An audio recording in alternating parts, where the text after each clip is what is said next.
Aux Mormons, il y a environ un tiers des fosses, probablement peut-être même moins, qui livrent des restes humains sous la forme d'ossements.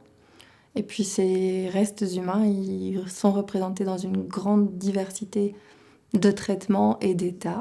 On a des corps entiers, vraiment, une dizaine d'individus qui a priori n'ont subi aucun traitement particulier après leur décès, jusqu'à plus de 140 ossements isolés, là où on retrouve pour le coup seulement un os et qui généralement n'est pas complet, qui a subi des traitements, des découpes, des brisures ou des fractures. On peut définir que certains coups se sont placés ce qu'on appelle sur os frais, pas très loin du moment de la mort de l'individu, sans qu'on soit dans la plupart des cas capable de définir si c'est du vivant de l'individu ou juste après sa mort. On a quelques marques plus anciennes qui témoignent de coups qui ont cicatrisé, de coups notamment d'épée ou d'autres objets tranchants sur les crânes. Certaines découvertes peuvent laisser penser que l'anthropophagie ou le cannibalisme a eu lieu aux Mormons, notamment autour de 2 corps qui ont subi une exposition au feu relativement particulière. Et puis ces corps sont fortement incomplets. Il leur manque une partie des membres, parfois l'entier d'un membre, parfois une portion de membre. Aux Mormons, les ossements humains sont rarement isolés dans les niveaux de dépôt. Ils sont le plus souvent, ou fréquemment du moins, associés à d'autres restes.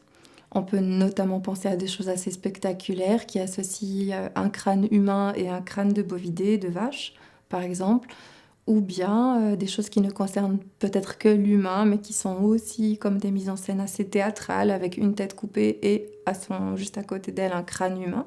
Mais quand on a un os humain isolé au milieu d'un amas culinaire qui évoque un grand banquet ou un repas communautaire, là, on peut tout à fait estimer que le reste humain en question, le tronçon de fémur ou d'humérus, qui sont les éléments qu'on retrouve le plus fréquemment, puissent être juste des déchets.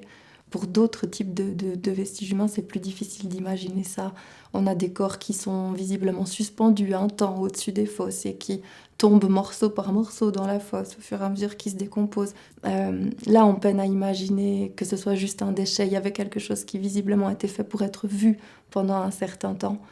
Il y a des corps qu'on dépose très profond dans les fosses, peut-être qu'on laisse tomber. Il y a des choses qui sont très hauts dans le remplissage où on peut aisément déposer quelqu'un avec soin et respect, si on veut dire. En vérité, là où notre curseur est difficile à placer, c'est sur cette notion de respect. On voit beaucoup de pratiques différentes. Certaines nous heurtent aujourd'hui avec notre sensibilité actuelle, mais on ne peut pas affirmer que ce qui nous heurte aujourd'hui était quelque chose d'irrespectueux par le passé. On n'a rien aux Mormons qui n'ait pas déjà été découvert ou explicité ailleurs.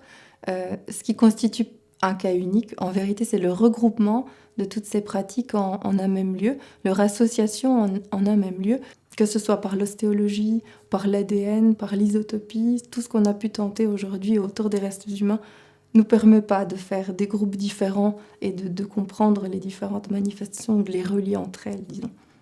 Je pense que l'humain, vraiment, aux Mormons, participe à des cérémonies et des rituels que je suis pas capable de qualifier et d'identifier, mais qu'ils n'en sont en tout cas pas l'élément central.